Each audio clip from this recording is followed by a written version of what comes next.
was plenty of activity on Capitol Hill today, and it was not all about John Brennan and drones. Some seriously contentious exchanges flew, and a major bombshell was revealed when former Defense Secretary Leon Panetta and Joint Chiefs Chairman General Martin Dempsey went before the Senate Armed Services Committee to testify about the Benghazi consulate attack. Now, the most alarming news that came out of their testimony is that President Obama was virtually absent on the night that 4 Americans died. And according to Panetta, he and General Dempsey only spoke once that night to the commander-in-chief. Watch this. Up the information that something was happening, that there was an apparent attack going on in Benghazi, and I informed the president of that fact, and he at that point directed both myself and General Dempsey to do everything we needed to do to try to protect lives there. Did you have any further communications with him that night? No. Did you have any other further communications? Did he ever call you that night to say, how are things going? What's going on? Where's the consulate? No. Did you communicate with anyone else at the White House that night? No. No one else called you to say, how are things going? No. Well, the disclosure of that telling statement infuriated my next guest. Watch this exchange. You talked to the President of the United States one time. So you talked to him for 30 minutes, one time, and you never talked to him again.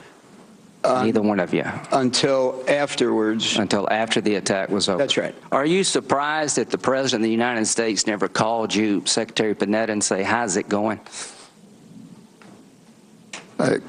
You know, normally in these situations, did he know the level of threat? Well, let me finish the answer.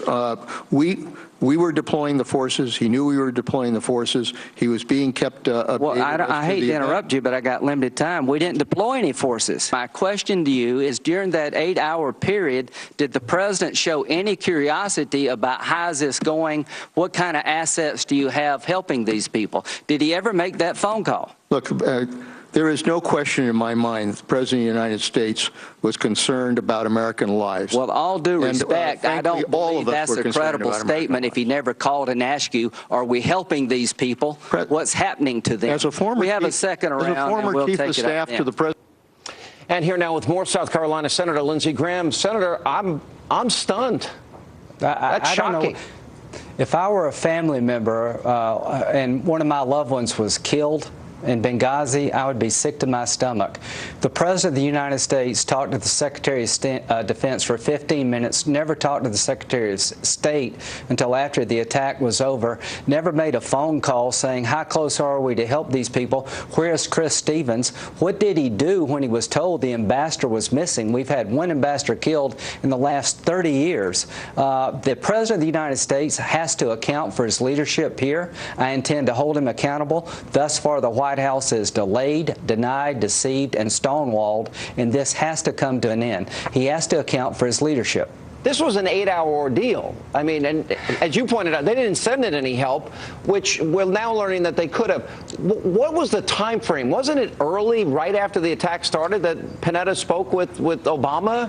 So in other words, like 8 hours went by, the whole night went by, and he didn't talk to Obama once?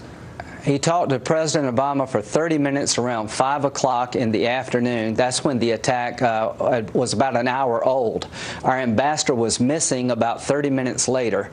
During the entire episode, not one phone call to the Department of Defense from the President of the United States wondering what's going on, how close are we to helping these people. The Secretary of State never once talked to the Secretary of Defense.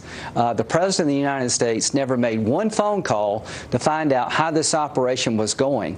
And this whole episode, if it had come out before the election, remember when Obama turned to Romney in the third debate and basically said, I know these people, I know their families, I know their names, I would never put them in harm's way. Well, Mr. President, what did you do for 8 hours? Who did you talk to? What kind of leadership did you exhibit? They've made 2 movies about the bin Laden raid. You deserve credit for that, but you have had no accounting for the Benghazi attack, and you're going to have an accounting. I'm not going to stop until the American people know what their commander-in-chief did for 8 hours, and thus far, all we know is he had a 15-minute conversation. All right. Now, multiple requests, Senator, were made for extra security because the threat was grave and they couldn't withstand an attack. Senator McCain focused on that with General Dempsey. Watch this exchange.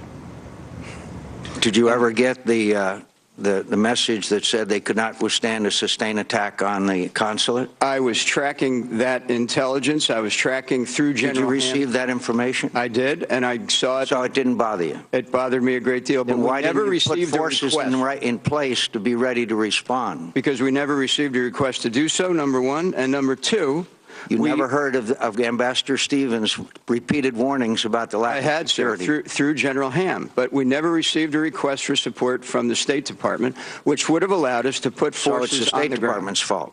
I'm not blaming the State Department. I'm sure they had their own Who would you assessment. blame? Sorry, sir? Who is responsible then? All right, so Senator McCain's pointing out that they failed to give them the requested security before. Right.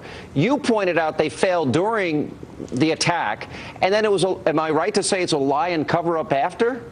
Oh, I think there's three things we learned today: that Susan Rice's statements on 15 September, 5 days after the attack, were a bunch of BS.